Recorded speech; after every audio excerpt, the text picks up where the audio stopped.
tagtipid na po kami at naghihirap na po ang ating tagapag-provide. Kasi si MJ nawalan siya ng client. Alam niyo naman, home-based job kami. Bigla na lang siyang tinanggal. Ang problema guys, lahat ng tao nakakaranas niyan. Huwag kayong sumuko kasi ang buhay is fight, fight, fight.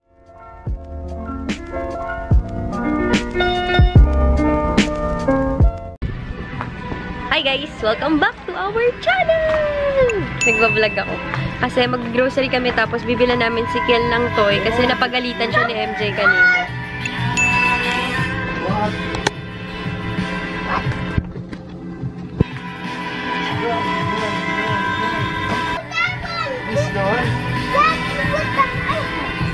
Is that it? Okay, come on, let's go.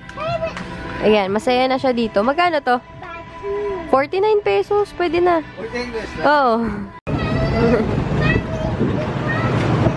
Hi, Kel! Oh, no, this monster!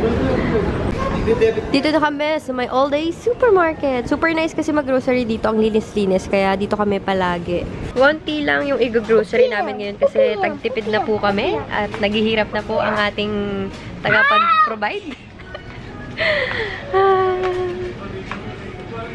First stop, itong cotton rounds. Kailangan kasi, wala sila dito yung isang clean yata yun. Wala. Sayang, mas mura pa naman yun. Ito, konti lang. What's this? Breast milk bags. Meron sila dito guys, so breast milk bags sa all day. Ano pa ba? Wala. Wala talaga yung hinahanap ko. Magdamay na rin tayo ng wipes kasi kailangan namin to palagi. Nandito rin yung bago ng panty, no? Try ko kaya to sa susunod. Micellar shampoo, kakaiba siya.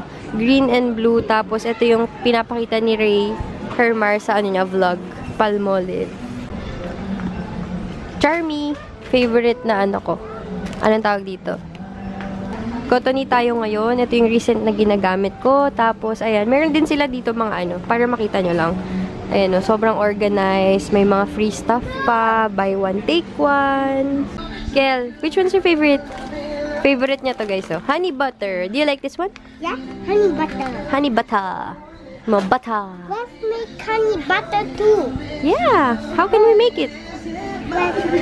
First we need to put honey. Cheese powder. Bumili rin kami ng cheese powder para sa popcorn. Kasi, ayan, hindi na kami bumibili ng popcorn sa SM. Yung na lang. Asan na ba yun? Where is it? Where is it? It's gone. Oh, it's here.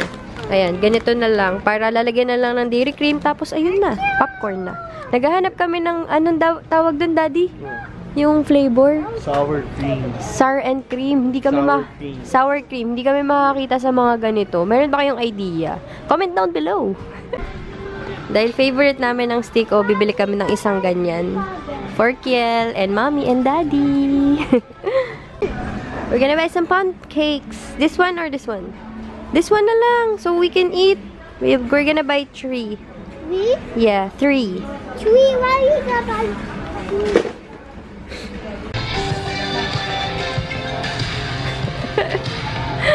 3? Para kang tanga. Music video. Daddy, mahal pala yung... Daddy, pancit canton na kalamansi. Ayan, for merienda. Chili mansi. Ah, chili mansi. Asan na yun? Ito lang.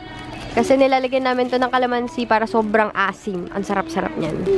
And then, chicken noodles. Ayan, ito. Saan na yun nasa pack? Pag nalalasing si MJ. Pero hindi na naman siya masyado nag-iinom. Naks, ikaw na. Bumili rin kami ng drumstick, ng wings, tsaka ng, ayan. Ito. Okay na. Hotdog na lang yung bibili namin. Cocktail. Kasi ito yung gusto ni Kel. Tsaka mas juicy yata to. Tapos isang cheese dog na maliit. Yan. Daddy, hindi man lang napuno. Ito na yung nag-grocery namin lahat, guys. Konting-konti lang. Plus ito, pang laba-laba. Ikaw na maglabas. Ha? Ikaw na maglabas ng work. Hi guys, alam nyo ba, nakakainis kasi habang ine-edit ko na yung grocery vlog, nawala yung clips na, hindi ko alam kung anong nangyari, bakit nag-error, pero yung clips na ina-explain ko kung bakit kami nagtitipid, tsaka yung clips na pinapakita ko yung mga pinamili namin, as in, nawala at nakakainis kasi yung inag-explain ako doon, parang nagmo-moment ako sa sarili ko, pero yun nga, ngayon wala na syempre yung momentum. Gusto ko lang tong idagdag doon sa clip na yon kasi nga parang ang ikli ng vlog, pahabain naman natin kahit papano, no? Kasi si MJ nawalan siya ng client. Alam nyo naman, home-based job kami. Yun ang hirap sa mga home-based job, guys. Hindi nyo alam kung hanggang kailan kayo dun sa work na yun. Pero I think tumagal siya ng mga 3 years. Bigla na lang siyang tinanggal. As in, kunyari, ngayon, nag-work pa siya. Kinabukasan, nag-PM sa kanya na, yun na nga, aalisin na siya. Siyempre kami, nagulat kami, hindi kami handa. Kasi kapag nag-home-based job kayo, guys, hindi sila magsasabi ahead of time.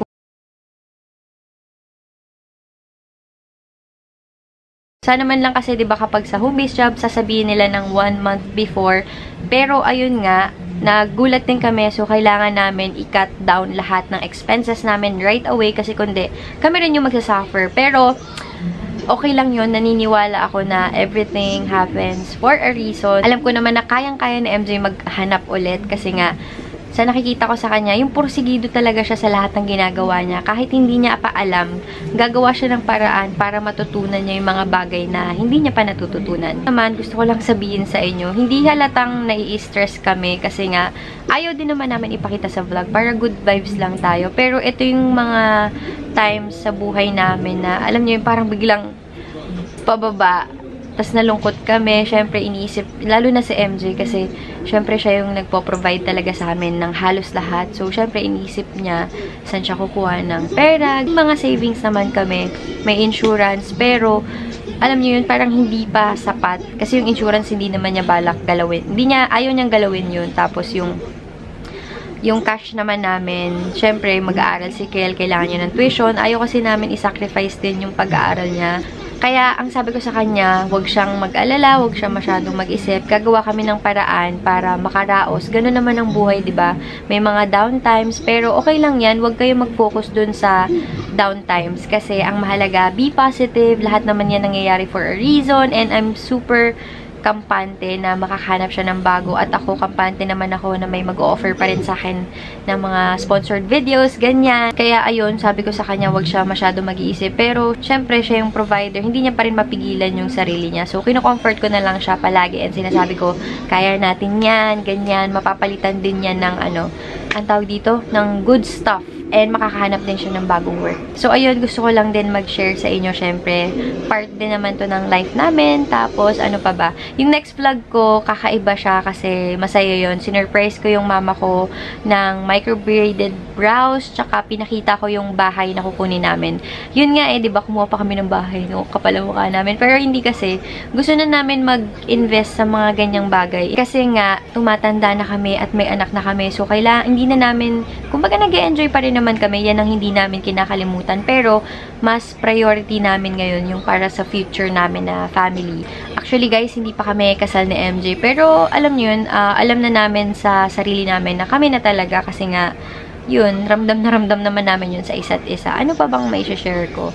So ayun, abangan niyo yung vlog na yun kasi parang medyo nag-house tour ako doon, pero hindi pa talaga yun yung bahay namin. Yun lang yung magiging bahay namin. And nag-start na kami doon magbayad, I think last year pa. Hindi ko lang nasasabi sa vlog kasi gusto ko i-make sure na ganyan-ganyan. Yun nga din iniisip ni MJ kasi kapag hulugan din yung bahay, guys, ang hirap kasi makakuha ng cash talaga kasi milyon ang kakailanganin mo para makabili ka ng bahay. Yun din yung iniisip niya, paano kami makakabayad? Nawalan nga siya ng client. Pero sabi ko niya, okay lang yan. Nag-YouTube pa naman ako. Sabi ko, willing naman akong, kasi yung sahod ko, guys, sa YouTube, yung mga nakukuha ko, sa akin lang talaga. Kumbaga, ako bahala kung anong gusto kong gawin, kung mag-shopping ako, ganyan. Kain kami sa labas, travel. Pang ganun yung sahod ko sa YouTube, kaya kami nakakapag-enjoy. And sabi ko sa kanya, willing naman ako na, mag-share sa kanya para sa bahay. Kasi, ayoko din bitawan yung bahay, guys. Sobrang mura ng kuha namin and malaki yung lot area na nakuha namin. Kaya sabi ko, push na natin yan. Kakayanin natin yun. Ganun naman, di ba, guys? Huwag yung isipin na hindi nyo kaya. Kasi kapag inisip nyo na hindi nyo kaya, hindi nyo talaga makakaya. Pero pag inisip nyo, mindset nyo yung sarili nyo na kaya namin to, magtutulungan kaming dalawa, Yun. Kaya ako ngayon, kampante ako. Pero, yun, medyo napapaisip din ako minsan. Pero, let's focus on the positive side. Since, ang dami rin naman nangyari sa amin na maganda, marami din kaming na-experience ngayon. Yun. Yun lang. Wala naman akong ibang masabi. If ever na may mga questions kayo sa home-based job, guys, comment down below kasi syempre gusto ko din makatulong. And ang dami din nagme-message sa akin na nakatulong yung video ko about sa home-based job, kung bakit sila nakapag-home-based. Tapos, yun nga, nakakatuwa lang kasi hindi ko alam sa video na yun, naka 250,000 views na siya, na marami pala akong natulungan na tao, maraming nagka-idea sa experience ko. Hindi nyo ako pwedeng hanapan ng trabaho, guys, kasi empleyado lang din ako. Pero, yung experience ko, masasabi ko sa inyo, mukha ba akong haggard? Mukha ba akong stress? Grabe, no, laki ng eye bags ko. Pero kasi nagpuyat ako kagabi, may party-party dito sa bahay. Tapos, ano pa bang update? Mamaya magkikita kami ni Mia. Pupunta siya dito sa bahay kasi magbibigay siya ng mga clips. And, syempre, gusto ko din mag-order sa kanya ng damit since nagbebenta rin siya para makatulong din ako sa kanya. Tapos, usong-uso kasi ngayon yung mga clips na yun. Kaya, excited din ako. So, sa mga ibang video ko, makikita nyo na nakaklip ako pa girly-girly, pa bata effect. And, ano pa ba? Yun lang naman. Gusto ko lang magkwento sa inyo. And, bakasyon na sila Kiel, guys. So, makakapag-film na ako. Ngayon kasi is weekend. We're planning to go to the park. Tara, English, no? Yun nga, kasi yun yung ginagawa namin every weekend. Hindi ko lang napapakita din sa vlog, pero lagi kaming pumupunta sa park para kay Kiel. Kasi yun yung parang time namin sa kanya na close kami lahat. Tapos, nag-jogging na din ako doon. Hindi na ako nag-gym ngayon, pero babalik din kami soon. Talis trumabaho si MJ pagdating sa development kasi nga, gusto niya yung tatapusin agad kaysa pinapatagal yung trabaho. Tapos, may plano sila sa April. Sana matuloy, guys. Panalangin natin. Hindi man kami laging nagdadasal sa church, pero guys, pag nasa bahay kami, kung nasan man kami, lagi namin sinasabi kay MJ na wag natin kakalimutan magpasalamat, magdasal. Feeling kami kasi yung tipo ng mga tao na hindi naman kailangan na pumunta ng church. Kami yung gano'n na. Depende na. Pero nagpupunta pa rin kami lalo na kapag yung Christmas, tapos yung family day, ganyan. Pag sinabi nila pupuntang simbahan, sisimba din naman kami. Pero, most of the time, sa sarili lang namin nagdadasal kami. Pero alam ko naman naririnig kami ng Diyos. Iba pa rin naman yung nandun ka sa church mismo. Pero, yun nga, kami yung tipo ng, iba-iba kasi naman tayo ng belief. Kami yung tipo ng tao na kahit saan pwede kang magdasal, kahit anong simbahan pa yan pwede kang magdasal, ganyan. So, yun lang naman sa amin. And alam ko naman na lahat tayo ginagabayan ni Lord. Kaya dun sa mga may problema dyan, huwag kayong sumuko kasi ang buhay is fight, fight, fight. So, ganun lang yan. Huwag kayong malungkot. Always be happy. Find a reason kung bakit nyo dapat maging masaya. Kasi kapag nalulungkot kayo, guys, parang lahat ng nasa paligid nyo, madadamay nyo na. Pero kapag masaya kayo, lahat sasaya, 'di ba? Ang problema, guys, lahat ng tao nakakaranas niyan. Ang pinaka-ano na lang dyan is paano natin lilipasin yun or paano natin malalagpasan yung problema na magkakasama. So, dapat magtutulungan kayo ng family, husband nyo, kung sino man yan. Basta, kung may problema kayo, magsabi kayo sa ibang tao na close nyo para comfort kayo ng tao na yun. So, ayun lang, gusto ko lang mag-share. I think, mahaba na din naman tong video na to. Sana may nood no hanggang dulo para naman hindi sayang yung laway ko. Pero okay lang naman kahit walang nakanood hanggang dito. Gusto ko lang i-look back tong pangyayari na to. Tapos sa future, malay nyo, 'di ba, hindi natin alam na umayos na lahat. Positive lang tayo, 'di ba? Positive lang. So ayun, magpapaalam na rin ako sa inyo kasi nga siningit ko lang to talaga kasi ayun, yun na. Tulala na ako. Yun na po mga beshi. Pasensya na yung vlog na nag-haul ako sa grocery namin. Wala. Pero halos lahat naman napakita ko. And konti lang nga yung grocery namin kasi tagtipid na. Nasa 2-1 lang yun. Kasama na yung mga pang-ulam namin. Tapos, ano pa ba? Yun lang. I'll see you guys on my next video. Bye! Comment down below guys para kung nakanood kayo, kung anong naisip nyo sa mga pinagsasabi ko. May kwenta ba or wala? So, ayun.